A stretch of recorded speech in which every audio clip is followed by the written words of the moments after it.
비트코인은 이제 미국이 주도하는 하나의 자산으로 자리를 잡았다라고 볼 수 있을 것 같아요. 신시아 의원이 비트코인을 약 200만 개 정도 국가가 매집해야 된다. 지금 현재 20만 개 가지고 있으니까 180만 개 더 매집해야 된다. 여러 개도국들이 자국 화폐의 위상이 떨어지다 보니까 비트코인을 법정 화폐로 선언하기도 하고, 월가의 세력들이 비트코인을 디지털 금으로 인식하느냐? 그건 아니라는 거예요. 기술주 하나 정도로 인식하고 있다. 양자 컴퓨팅이라고 하는 것이 암호 해독이라는 측면의 기존의 시스템들을 다 붕괴할 것이다. 그래서 비트코인 이게 무너질 것이다 라고 얘기를 하고 있는 건데요. 분명히 기술적으로는 가능하다.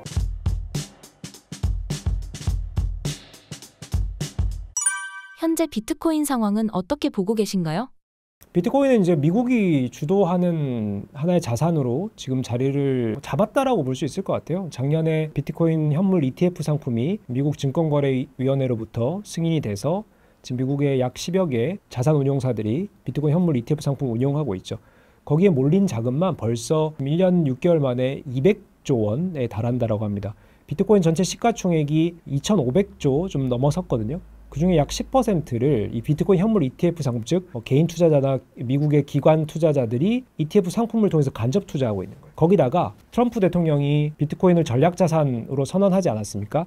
물론 그 이후의 행보가 좀 미약합니다. 워낙 관세 이슈나 이게 아직 6개월밖에 안 됐는데 너무나 많은 이슈가 있었죠. 비트코인까지 이렇게 적극적으로 뭔가 행보를 보이기에는 너무 큰 이슈들이 많았는데, 어쨌든 미국은 트럼프 2기 이 기간 내내 장기적으로 비트코인에 대해서 접근할 것이다. 이것이 전략자산이라고 하는 것이 우리가 국가적으로 매집하겠다라는 선언은 아직 안 했죠. 지금 갖고 있는 이 범죄자들로부터 수집한 20만 개의 비트코인 절대 팔지 않겠다 정도로 선언을 했습니다. 근데 이제 상원 의원 신시아 의원이 이런 계획들을 주도적으로 밝히는 대표적인 의원이죠. 그의 얘기에 따르면은 이 트럼프 정부 기간 2기 기간 동안 이 비트코인을 약 200만 개 정도 국가가 매집해야 된다. 지금 현재 20만 개 가지고 있으니까 180만 개 더 매집해야 된다. 이런 얘기들을 하고 지금 있는 상황인데, 저는 이 비트코인이 어쨌든 미국이 선택한, 그리고 이 정권이 선택한, 그리고 월가의 자금이 아주 크게 굵직굵직하게 들어오고 있는 한 비트코인의 우상향, 그리고 이것의 가치의 사회적인 저변의 인식 확대는 당연히 지금 펼쳐질 것이다 라고 보고 있고, 미국 국가가 월가 세력들이 이 비트코인에 돈을 실는 한 그들은 비트코인을 공격하는 공격자가 아니라 비트코인을 방어하는 방어자로 돌아서겠죠. 만약에 뭔가 기술적인 이슈가 생기고 제도적인 이슈가 생기면은 그들이 적극적으로 나서서 이걸 지켜내지 않겠습니까? 결국 그 말은 비트코인이 이제는 하나의 자산 클래스로 자리를 잡았다. 실제로 지금 현 5월 기준으로 비트코인이 전체 우리 투자 시장에서 자산 클래스 시가총액 6위권 은을 얼마 전에 제쳤더라고요. 비트코인 앞에 뭐가 있냐면은 애플, 마이크로소프트 이런 또 기업들이 있습니다. 결국 우리가 이제 미국의 빅테크 기업 정도의 자산 총액 규모가 됐다라는 것이 비트코인 저변이 넓어졌다라는 것이고, 이게 이제 후행하지는 않겠죠. 이게 앞으로 계속 가는데 어느 정도 속도로 갈 것이냐, 이게 이제 앞으로 지켜봐야 될 이슈라고 할 수 있겠습니다. 비트코인이 1억 넘는 가격을 가지게 된 이유는 무엇인가요? 비트코인은 한마디로 하면 사토시 나카모토라는 비트코인 창시자의 실험이 성공한 것이죠. 그 실험은 뭐였냐면은, 사토시 나카모토가 2008년 발표한 비트코인 백서에 보면요, 첫 문장이 그거예요. 개인 간 캐시, 즉 디지털 캐시의 거래를 금융사 같은 매개 기관 없이 개인 대 개인으로 할 수 있는 하나의 현금 시스템을 제안한다. 이게 비트코인이다. 이렇게 이제 첫 문장에 밝히고 있거든요. 사토시 나카모토의 백서대로 비트코인이 구현된 것이죠. 그러면 그의 의도가 가장 첫 문장에 많이 담겨 있을 것이고, 결국 비트코인은 사토시 나카모토가 생각하는 현금이 될지 자산이 될지 이것은 이제 앞으로 지켜봐야겠지만은, 중앙화된 금융기관이나 화폐의 중앙 기구들을 비껴나는 하나의 자산이죠. 화폐로서의 그 목적이 달성된 것이다. 이렇게 볼 수가 있고, 이게 이제 과거 초창기에는 예를 들면 마약 거래라든지 혹은 또 지하 세력의 이런 소위 야쿠자나 이런 세력들 있지 않습니까? 당국의 적발을 피해가는 이런 거래에 활용된 것이 비트코인을 또 버텨주는 하나의 동력이 되었다라고는 하지만, 2010년대 중반 이후는 여러 개도국들이 자국 화폐의 위상이 떨어지다 보니까 비트코인을 법정 화폐로 선언하기도 하고, 엘살바도르가 선언을 했죠. 혹은 나이지리아나 베트남에서는 자국의 화폐보다 비트코인이 더 앞으로 우상향할 것이다. 자국 화폐에 대한 신뢰가 없는 거죠. 이런 또 국민들이 비트코인을 또 매집하기 시작하고요. 또 이제 미국이 전략자산 채택하면서 이런 월가의 자금이 들어오고, 이게 계속 비트코인을 인정하고 보유하고 이것을 활용하는 것들을 키워가려는 국가나 세력들이 점점 더 늘어난다는 거예요. 그런 점에서 저는 이제 비트코인이 이게 사라질 수도 있다라는 일부 비판적인 또 시선이 존재했지만은, 그것을 드라마틱하게 중장기적으로 계속 받쳐주고 이것의 긍정적인 측면들을 부각하는 이런 사람들이 시장이 확대되다 보니까 임계점을 저는 넘어섰다. 그게 뭐 가격으로 보면은 뭐 1달러일지 뭐 100달러일지 뭐 그걸 제가 정확하게 얘기할 수 없지만은 그런 사회적 인식의 임계점을 넘어섰다라는 것이고 이것이 이제 우상향할 수 있는 기틀을 마련했다라고 보고 있습니다. 비트코인이 디지털 금이라고 불리는데 동의하시나요? 저는 크립토 업계 종사자가 아닙니다. 그러다 보니까 좀 객관적인 시선을 말씀드리면요. 디지털 금이라고 하는 이 내러티브 하나의 관점은 크립토 업계에 속해 있는 비트코인 추종자들이 바라보는 희망적인 청사진이죠. 근데 실제로 지금 현재의 비트코인, 딱 현재입니다. 현재의 비트코인은 주로 월가의 세력들이 좀 주도하고 있다라고 저는 바라보고 있는데 이 월가의 세력들이 비트코인을 디지털 금으로 인식하느냐? 그건 아니라는 거예요. 그러면 어떤 정도로 인식하고 있냐면요. 나스닥의 기술주 하나 정도로 저는 인식하고 있다. 이게 뭐 하나 정도라고 해서 뭐 되게 미약하게 보는 것은 아니고요. 뭐 애플, 구글, 엔비디아 이런 기업들 수준으로 보면 상당히 인식을 제대로 하고 있는 거거든요. 왜냐하면요. 실제로 최근 1월부터 4월까지의 이 데이터를 보면은 블룸버그 발표에 따르면은 나스닥 기술주와 비트코인의 시세 흐름이 동조화되는 게 상관계수가 0.7 이상이 나왔어요. 그 말은 나스닥을 이제 매수해가지고 가격을 올릴 때 비트코인도 산다는 거고 나스닥을 팔 때 비트코인을 또 팔아서 떨어뜨린다는 거예요. 물론 최근 며칠 사이에 비트코인이 그거를 벗어나서 탈동조화를 보이고 있긴 합니다. 여기 이제 계속 달라지긴 해요. 근데 어쨌든 월가 중심의 크립토 업계 외에 비트코인을 투자하는 이 거대 큰 손들은요. 이 비트코인을 기술 분야의 어떤 대표의 투자 자산으로서 지금 현재 인식하고 있다. 그 말은 금의 위상까지는 아직은 아니다라는 거예요. 자, 그럼 크립토 업계가 바라보는 디지털 금이라고 하는 것, 우리가 이제 금처럼 희소성이 있고 기존의 다른 뭐 채권이나 주식이나 경제 상황과는 반대로 움직일 수 있는 비상관 자산이고 안전 자산이고 이런 어떤 금의 특성들이 있지 않습니까? 그러다 보니까 금은 가격이 떨어져도 10년 가지고 있으면 가격이 오를 거야 이런 믿음이 있지 않아요. 그럼 이제 크립토 업계의 사람들은 이 비트코인을 금과 같은 위상으로 갈 거야라고 희망을 하고 있고 이것이 이제 그렇게 되면은 안전 자산의 입지를 갖춰야 되잖아요.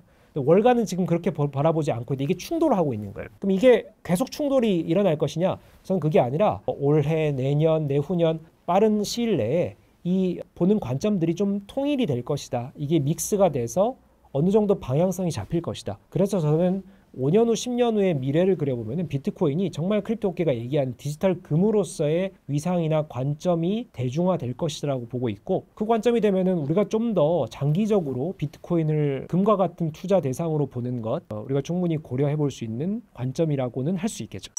트럼프가 크립토 시장에 친화적인 이유는 무엇인가요?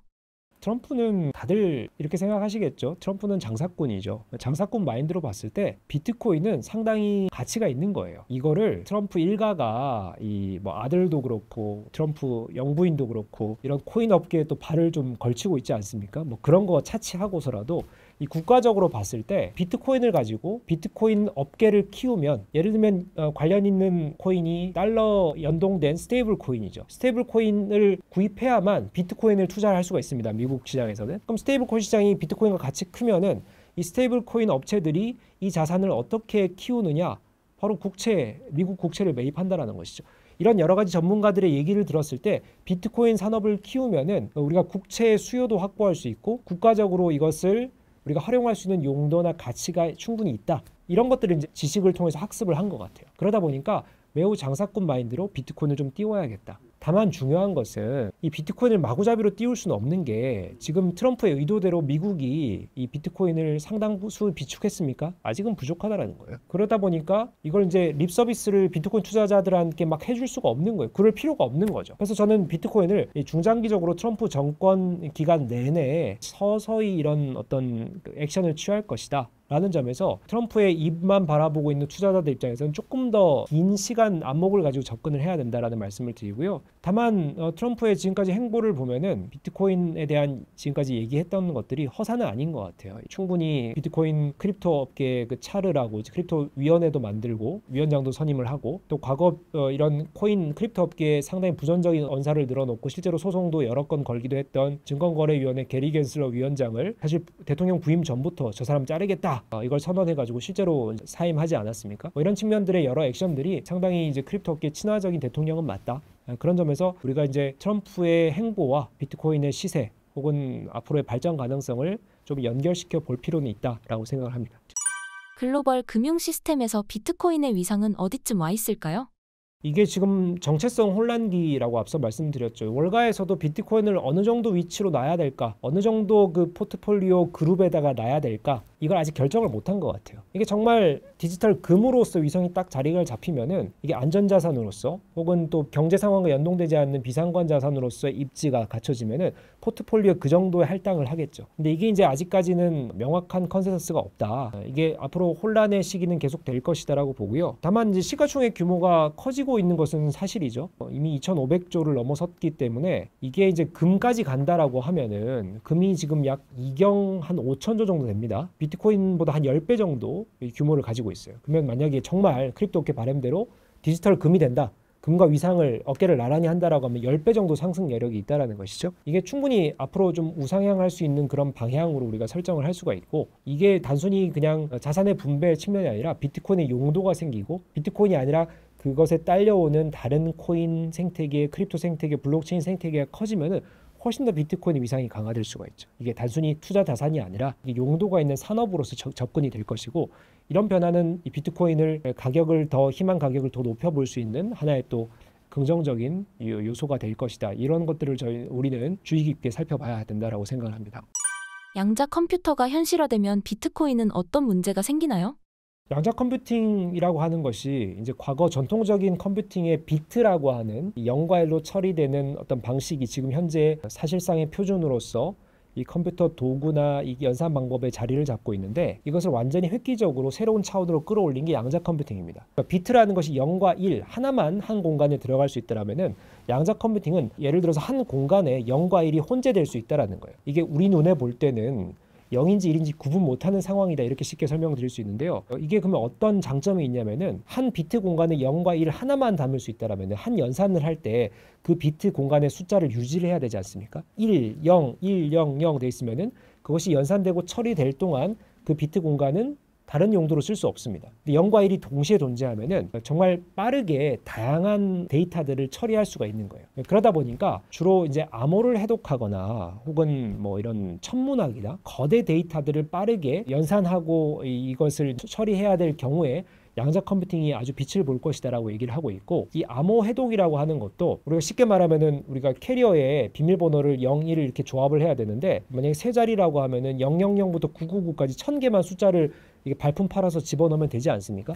이걸 양자 컴퓨터는 동시에 한 번에 처리를 해버린다, 이렇게 개념을 생각하시면 되겠죠. 그러다 보니까 암호 해독이라는 측면의 기존의 시스템들을 다 붕괴할 것이다. 그래서 비트코인도 이게 무너질 것이다라고 얘기를 하고 있는 건데요. 결론부터 말씀드리면은 분명히 기술적으로는 가능하다. 다만 현실적으로 여러 제약들과 장벽들이 있다. 뭐냐 하면요, 양자 컴퓨팅의 이 큐비트라고 하는, 방금 말씀드린 0과 1이 혼재하는 그 비트 공간이 있죠. 이게 이제 큐비트가 존재할 수 있는 하드웨어 기술도 필요하고요. 이것이 이제 구현이 되면은 그에 맞는 소프트웨어들도 개발이 돼야 돼요. 지금 현존하는 양자 컴퓨터, IBM의 가장 앞서 있는 양자 컴퓨터가 이 큐비트를 약 100개 정도 구현한 양자 컴퓨터입니다. 근데 제가 양자 컴퓨터를 연구하고 있지는 않지만은 여러 전문가들의 의견을 들어보면은 이 비트코인 암호 체계를 뚫으려면은 큐비트의 개수가 수만 개, 뭐 수십만 개가 돼야 된다라고 얘기를 해요. 근데 이 큐비트를 하나하나 늘려서 오류를 잡고 문제가 없이 이걸 돌리는 게 상당히 어려운 기술 진화 과정이거든요.